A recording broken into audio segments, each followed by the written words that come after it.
Hi, welcome. My name is Steve Wheeler. I'll be in this second part of the series of Getting Started. We're going to be covering users, accounts, contacts, and meetings.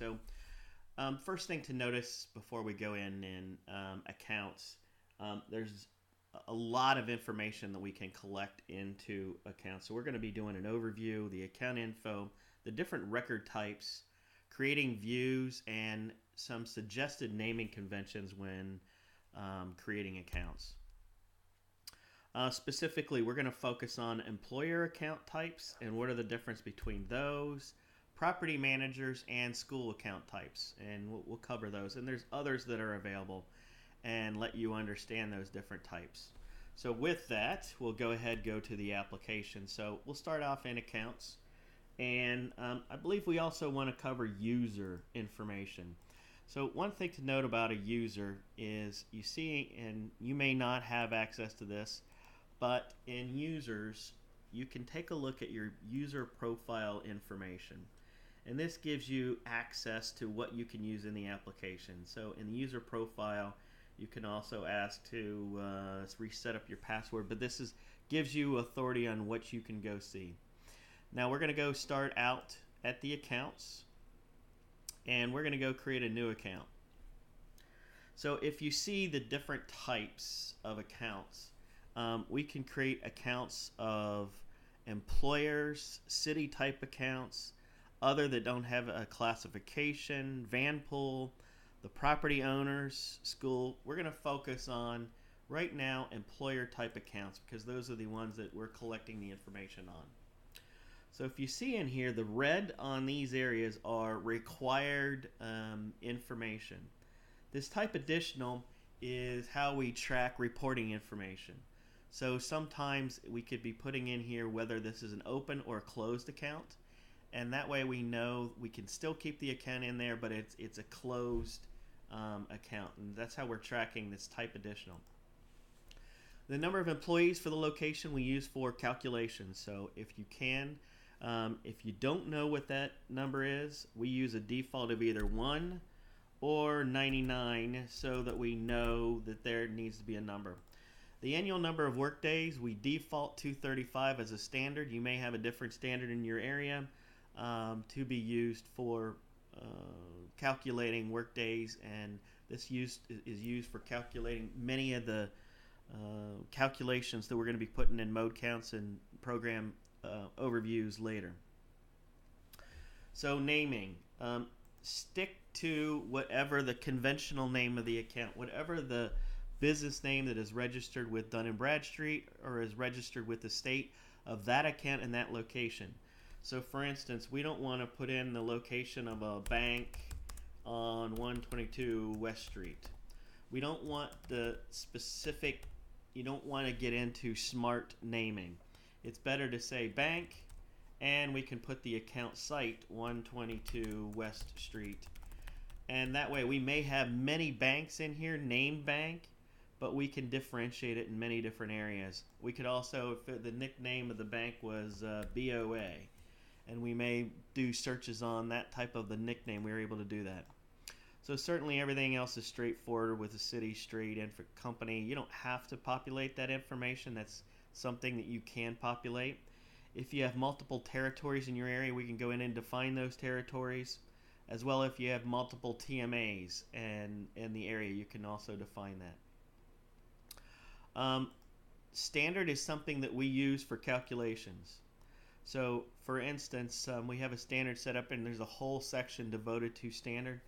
So it's used for calculations for the number of car pulls, number of van pull frequency, the distance, and we need a standard associated.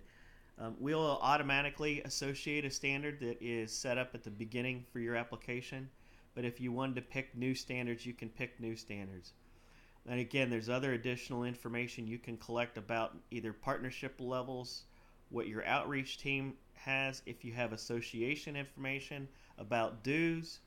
If you want to put in building information, we can set up the property managers, we could set up the property owners, we could set up the buildings as well.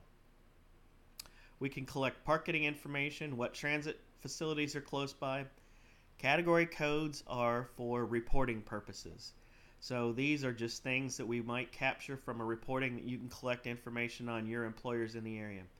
We also have a section of awards. So if we want to track the different award levels, we could track it. If your name's not Diamond, we can go in and name it what it is. But we can collect that information on the different award levels that we have for an account. So I'm going to go ahead and save this account. I think I have all the information. Yes. So I've just created an employer account.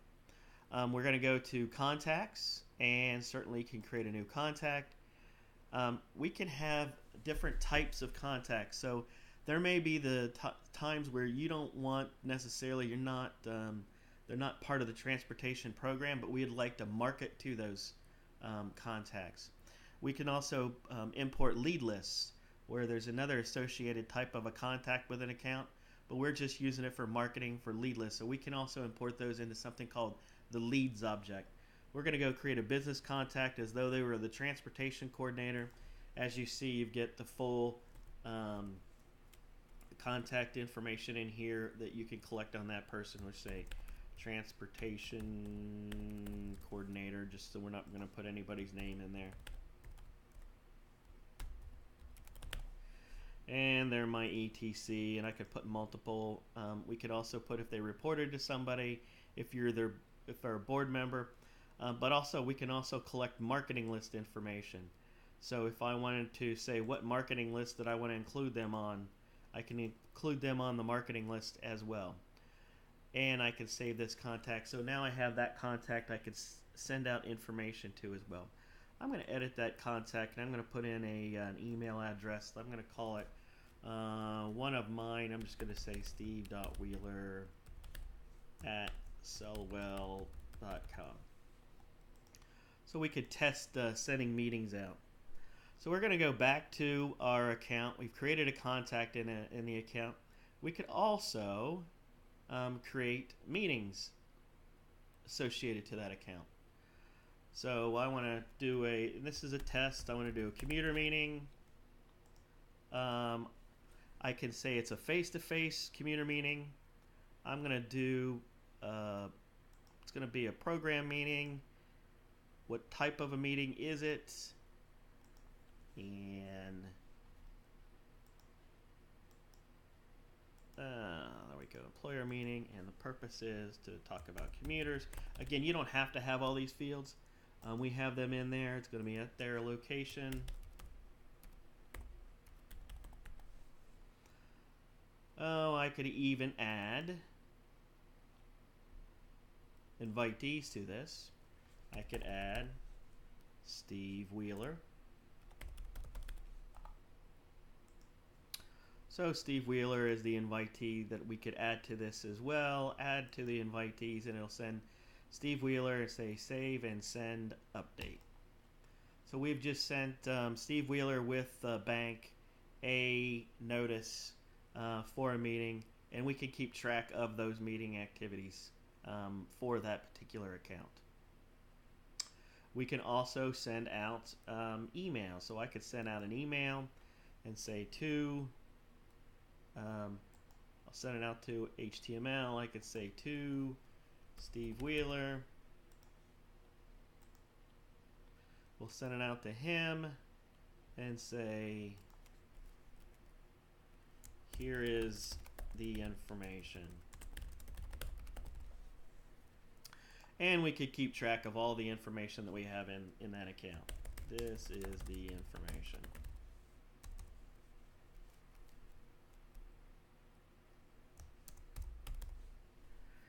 I could even use templates that I can use to send these emails. We're going to have a whole separate session on email templates. So I can say send, and it will send over Steve a message that says whatever information that we want to pass along to that particular person.